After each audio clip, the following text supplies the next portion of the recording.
ఓం శ్రీ గురుభ్యో నమః. ఓం శ్రీ మాత్రే నమః. వృషభ రాశి ప్రేక్షకులందరికీ కూడా 2026వ నూతన సంవత్సర శుభాకాంక్షలు. ఎల్లప్పుడూ కూడా వృషభ రాశి వారందరూ కూడా ఆనందంగా ఉండాలని కోరుకుంటున్నాను. ఇంకా 2026లో వృషభ రాశి వారికి ఏ విధంగా ఉంటుందో చూద్దాం. బేసిక్గా మనం గమనించాల్సిన విషయం ఏమిటంటే వృషభ రాశి వారికి కూడా జనవరి నుంచి జూన్ వరకు ఒక విధంగా ఉంటే జూన్ నుంచి డిసెంబర్ వరకు ఇంకొక విధంగా ఉండబోతోంది. సో జనవరి నుంచి ఏ విధంగా ఉంటుంది అనే దాన్ని మనం పరిశీలిద్దాం. ఆ ఖర్చులు అధికంగా ఉన్నాయని చెప్తాను. జనవరి మాసంలో భార్యాభర్తల మధ్యన కొంచెం డిస్టర్బెన్సెస్ అయితే కనపడుతున్నాయి. దీంతో పాటు భర్తకు కానీ భార్యకు కానీ అనారోగ్య సమస్యలు, కోర్టు విషయాలు కొంచెం ఇబ్బందికరంగా ఉండటం, అనుకున్న విధంగా పనులు కాకపోవటం, ఎప్పుడూ కూడా ఏదో ఒక పని చేయాలి అని ఒక తాపత్రయం అనేది ఎక్కువగా కనపడుతూ ఉంటుంది. అలాగే మిమ్మల్ని అందరూ కూడా గమనించాలి, మెచ్చుకోవాలి, మీరు చేసిన ప్రతి పనికి కూడా ఒక మంచి ఫలితం రావాలి, ఇలాంటి ఆలోచనలు కూడా మీకు ఎక్కువగా ఉంటూ ఉంటాయి. ఇంకా వీటన్నిటితో పాటు మీరు దైవ సంబంధమైన కార్యక్రమాలలో అంటే ఆధ్యాత్మిక చింతన అధికంగా ఉంటుంది. ఆధ్యాత్మిక పరమైన కార్యక్రమాలలో కూడా మీరు పాలుపంచుకుంటారని చెప్పుకోవచ్చు. సరే, దీంతో పాటు మనకు ప్రధానంగా ఫిబ్రవరి గమనిద్దాం. ఫిబ్రవరి కనుక గమనించాము అని అంటే సరే, ఫిబ్రవరిలో కూడా కొంతవరకు బాగానే ఉంది. అయితే ప్రధానంగా గమనించే విషయం ఏంటంటే ఫిబ్రవరిలో ఉద్యోగస్తులకి మాత్రం ఉద్యోగానికి సంబంధించి వీరికి సడన్గా ఒక చేంజ్ అనేది కనిపిస్తోంది. ఈ సడన్ చేంజ్ అనేది కొంచెం బరువు బాధ్యతలతోటి ఉంటుంది. అలాగే మీరు అనుకోని విధంగానూ ఉంటుంది. దీంతో పాటు ఇందులో కొంచెం తలనొప్పులు కూడా మీకు కలుగుతూ ఉంటాయి. అంటే మీకు ఇష్టం లేని పనులు కూడా మీరు కొన్ని చేయాల్సిన పరిస్థితులు కనపడుతూ ఉంటాయి. అవమానాలు, నిందలు ఇవి ఎక్కువగా ఉంటాయి. వీటితో పాటు నలుగురి బాధ్యత తీసుకోవాల్సిన పరిస్థితులు మీకు కనపడుతూ ఉంటాయి. కాబట్టి ఇవి తప్పనిసరిగా మీరు ఈ విషయాలలో జాగ్రత్త వహించాల్సిందే. దీంతో పాటు ఖర్చులను అధిగమించడానికి ప్రయత్నించాలి. వృత్తి వ్యాపారాల రీత్యా ప్రయాణాలు అధికంగా ఉంటూ ఉంటాయి. శారీరకంగా బడలిక ఉంటుంది. కుటుంబ సభ్యులతోటి దూరంగా ఉంటారు. సంతానానికి సంబంధించి కూడా అనారోగ్య సమస్యలు అనేవి కనపడుతూ ఉంటాయి. కాబట్టి డెఫినెట్గా ఫిబ్రవరి మాసం కూడా మీరు జాగ్రత్తగా ఉండాలి. మార్చ్ కనుక మనం తీసుకున్నామనంటే మార్చ్ మాత్రం వృత్తిపరంగా అయితే కొంతవరకు అనుకూలత ఉన్నా కూడా ప్రయాణాలు అధికంగా ఉన్నాయి. అనుకున్న విధంగా పనులు పూర్తి చేయడానికి ఎక్కువగా శ్రమిస్తూ ఉంటారు. ఆర్థికంగా అనుకూలత అనేది ఉన్నా కూడా ఖర్చులు అధికంగా ఉన్నాయి. అయితే ఇక్కడ మేకు వచ్చేటప్పటికి ఇదే విషయం మీకు కంటిన్యూ అవుతోంది. అయితే ఇక్కడ మేలో ప్రత్యేకించి గమనించాల్సిన విషయం అన్నదమ్ముల ఒక ఆరోగ్యం గురించి జాగ్రత్త తీసుకోవటం, వారికి సంబంధించి వృత్తి ఉద్యోగ వ్యాపారాలకు సంబంధించి మీరు సహాయం చేయటం లాంటివి కూడా మీకు కనపడుతూ ఉంటాయి.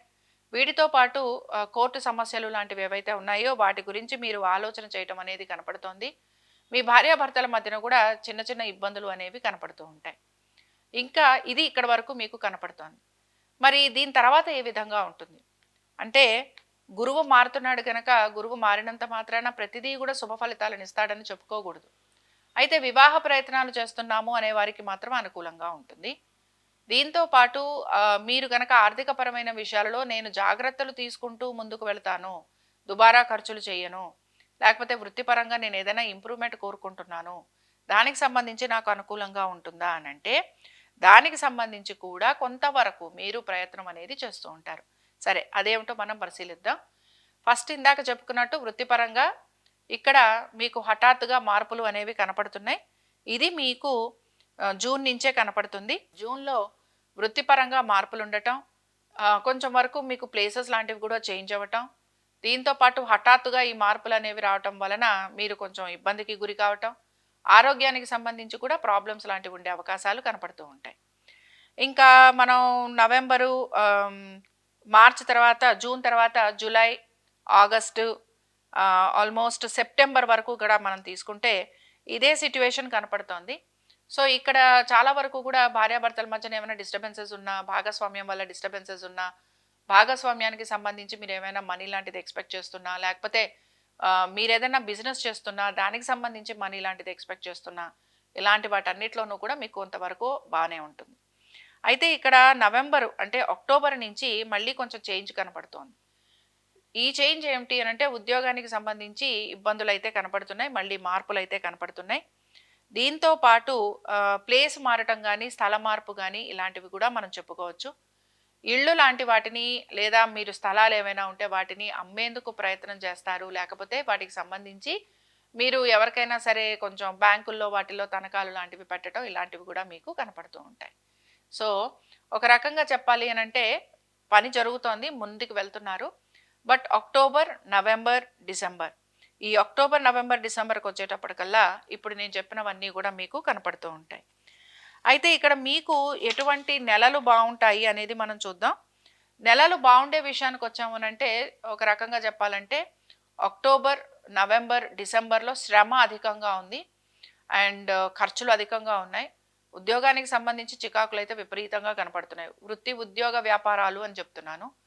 ఖర్చులను అధిగమించడానికి ఖచ్చితంగా ప్రయత్నం చేయాలి. ఆరోగ్యం గురించి జాగ్రత్త తీసుకోవాలి. కోర్టు విషయాలలో కూడా ఇబ్బందులు ఎదుర్కోవటం అనేది మీకు కనపడుతూ ఉంటుంది. అంటే ప్రతి పని కూడా ఆలస్యంగా ఉంటూ ఉంటుంది అనమాట. అందుకని కొంచెం ఈ విషయాల్లో జాగ్రత్త అవసరము. బట్ బాగుండే నెలలు ఏమిటి అని గనక చూస్తే జూలై, ఆగస్టు, ఈ 2 నెలలు కూడా మీకు చాలా వరకు అనుకూలంగా ఉంటాయి. దీంతో పాటు మీరు గనక ఈ జనవరి నుంచి జూన్ వరకు మీరు చేయాల్సింది ఏమిటి అని గనక చూస్తే హనుమాన్ చాలీసా చదవటం లేదా పంచముఖ హనుమాన్కి సంబంధించిన కవచం చదవటం అద్భుతమైన ఫలితాలు ఇస్తుందండి. 41 రోజుల పాటు మాత్రం చేయండి. అసలు నేనైతే జనవరి నుంచి జూన్ వరకు చెప్తున్నాను. ప్రతిరోజు దీన్ని మీ యొక్క దీనిలో హ్యాబిట్ చేసేసుకోండి. ఇలా చేసుకోవటం వల్ల చాలా వరకు బాగుంటుంది. దీంతో పాటు కాలభైరవాష్టకం కూడా చదువుతూ ఉండండి. హనుమత్ కవచం, కాలభైరవాష్టకం, ఇవి 2 కూడా బాగుంటాయి. ఇది మీరు ఆల్మోస్ట్ జూన్ వరకు చేయాలి. జూన్ నుంచి అక్టోబర్ వరకు ఇక్కడికి వచ్చేటప్పటికి మీరేం చేస్తారంటే ఈ జూన్ నుంచి అక్టోబర్ వరకు కూడా మీరు కొంత దైవ సంబంధమైన కార్యక్రమాలలో కూడా పాల్పంచుకుంటూ ఉంటారు. కానీ ఎక్కువ శాతం దుర్గాదేవి ఆరాధన చేయటం మీకు అనుకూలంగా ఉంటుంది.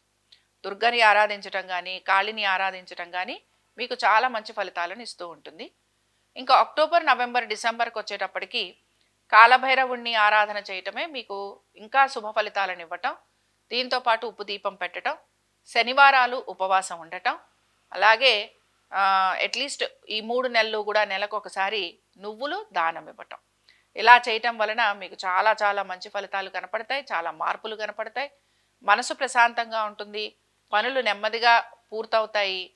అట్లాగే ఆర్థికంగా కూడా మీకు కొంత అనుకూలత అనేది కూడా కనపడుతూ ఉంటుంది.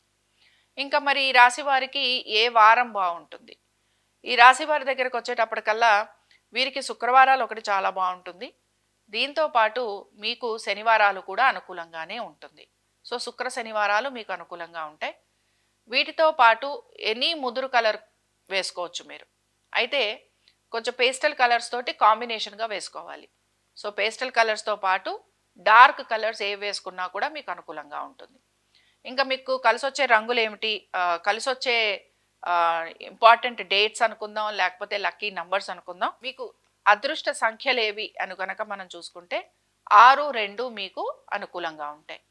కాబట్టి వీటి ప్రకారంగా గనక మీరు చేసుకుంటూ వెళ్తే నెమ్మదిగా మీ ఆలోచనలు ఏవైతే ఉన్నాయో వాటిని మీరు తగిన విధంగా ప్లానింగ్ ప్రకారంగా గనక ఆచరణలో పెడితే తప్పనిసరిగా మీకు అనుకూలంగా ఉండేందుకు అవకాశం ఉంటుంది. ఇవి 2026కి సంబంధించి వృషభ రాశి వారి ఫలితాలు.